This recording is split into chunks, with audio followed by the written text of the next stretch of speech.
নিজেদের হকের দাবিতে প্রতিবাদ করছেন রাজ্যের সরকারি কর্মচারীরা, কিন্তু তাদের সঙ্গে কথা বলা তো দূরস্থ, বারবার তাদের উপর নেমে আসছে শাসক দলের প্রতিহিংসার খাড়া। অকথা কুকথা তো আছেই, তার সঙ্গে সঙ্গে চলছে চোখ রাঙানি। ধর্মঘটে কর্মবিরতিতে যোগ দেওয়ার জন্য শোকজ করার সংখ্যাটা লাখ ছুঁয়েছে। এবার যে 10 জন সরকারি আধিকারিক ডিএ আন্দোলনে যোগ দিয়েছেন তাদের বদলির নির্দেশ এসেছে নবান্ন থেকে। প্রতিবাদে মুখর সংগ্রামী যৌথ মঞ্চ। একদমই রুটিন বদলি নয়, এটা প্রতিহিংসামূলক বদলি। রুটিন বদলি যদি হয়, সরকার বলছে, তাহলে সরকারের কথা মতো যখন আলাপন বন্দ্যোপাধ্যায়কে রুটিন মাফিক বদলি করা হয়েছিল, রাজীব কুমারকে যখন রুটিন মাফিক বদলি করা হয়েছিল, তখন এই সরকারই ধর্নায় বসেছিল। এটা যে বদলিগুলো হয়েছে প্রত্যেকটাই প্রতিহিংসামূলক বদলি। সরকার যতই ভয় খাওয়ানোর চেষ্টা করুক, আমরা ভয় খাবো না। এর প্রতিবাদে যতক্ষণ না দাবি আদায় হয় আমরা লড়াই চালিয়ে যাব।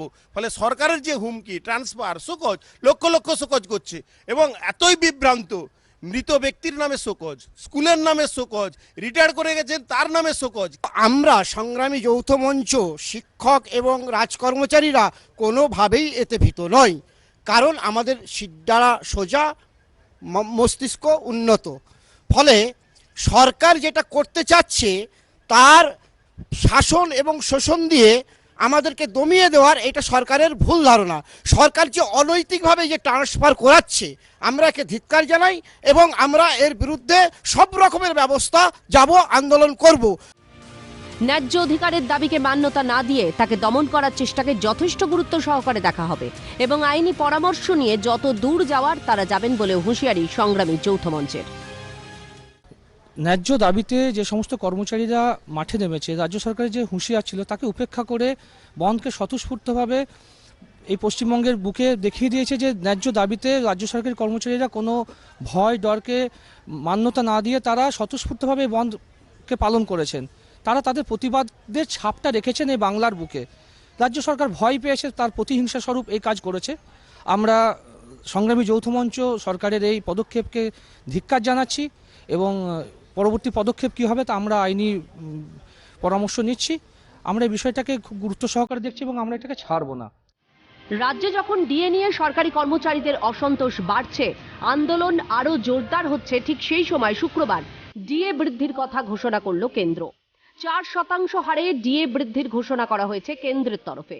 কেন্দ্রীয় মন্ত্রী অনুরাগ ঠাকুর শুক্রবার এই ডিএ বৃদ্ধির ঘোষণা করেন। डियरनेस अलाउंस और सेंट्रल गवर्नमेंट के एम्प्लॉयज़ के लिए जो डियरनेस अलाउंस और पेंशनर्स के लिए डियरनेस रिलीफ, तो डियरनेस रिलीफ और डियरनेस अलाउंस के बारे में सरकार ने निर्णय किया है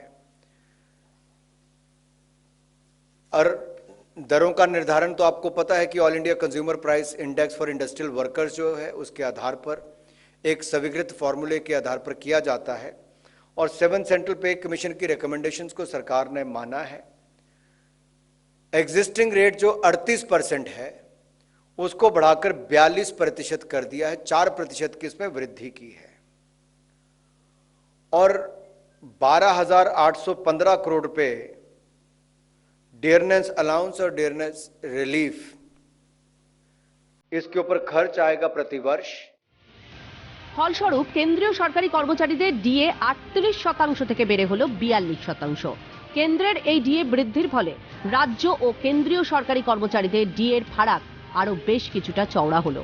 এদিকে ফের এক দফায় কেন্দ্র ডিএ বৃদ্ধি করায় চাপে পড়ে গেল পশ্চিমবঙ্গ সরকার বলে মত ওয়াকিবহাল মহলের। রাজ্য সরকারি কর্মচারীদের সঙ্গে কেন্দ্রের কর্মচারীদের ডিএর ফারাক বেড়ে হলো 36%। পাশাপাশি অন্য রাজ্যগুলোর দিকেও যদি তাকানো যায় তাহলে দেখা যাবে সম্প্রতি ওড়িশা, তামিলনাড়ু, ত্রিপুরা, মেঘালয় সহ বেশ কয়েকটি রাজ্যেরও ডিএ বৃদ্ধি করেছে সেখানকার রাজ্য সরকার। ফলে উত্তরোত্তর ক্ষোভ বাড়ছে এ রাজ্যের সরকারি কর্মচারীদের। তাকে বোধহয় আর রক্তচক্ষু বা ভয় দেখিয়ে রোখা সম্ভব হবে না এ রাজ্যের সরকারের। কোনো নিয়ম নীতি না মেনে সরকার গণতন্ত্রকে চুরমার করে দিচ্ছে বলে ডিএ আন্দোলন মঞ্চে এসে মন্তব্য শিক্ষাবিদ পবিত্র সরকারের। একটা গণতন্ত্রে সাধারণভাবে সুশাসন আশা করা যায়, কিন্তু পশ্চিমবাংলায় যেভাবে মানে শাসকেরা যেভাবে সব তছনছ করে দিয়েছে সমস্ত শৃঙ্খলা এবং কর্মচারীদের ন্যায্য দাবি, যোগ্য মানুষের চাকরির দাবি, এবার তছনছ করে দিয়েছে কোনো নীতি নিয়ম শৃঙ্খলা না মেনেই। ফলে তার বিরুদ্ধে একটা সার্বিক প্রতিবাদ তৈরি হওয়ার কথা তৈরি হয়েছে। এদিকে ডিএর দাবিতে 10ই মার্চ সংগ্রামী যৌথ মঞ্চের ডাকা ধর্মঘটের সরকারি অফিসে অনুপস্থিত কর্মীদের ধর্মঘটে যোগ দেওয়ার জন্য তালিকা দিয়ে একদিনের বেতন কাটার নির্দেশ দিয়েছে নবান্ন। দপ্তরগুলি থেকে ধর্মঘটে যোগ দেওয়া কর্মীদের তালিকা পাঠানো হলো রাজ্যের অর্থ দপ্তরে। 9ই মার্চ বেতন কাটার বিজ্ঞপ্তি জারি করেছিল অর্থ দপ্তর। ক্যামেরায় প্রসন্ন নস্কর, শুভজিৎ গায়েন, মদন সরকারের সঙ্গে খালেদ জামাল, অভিরূপা হাজরা ও সুস্মিত মজুমদারের রিপোর্ট, ক্যালকাটা নিউজ।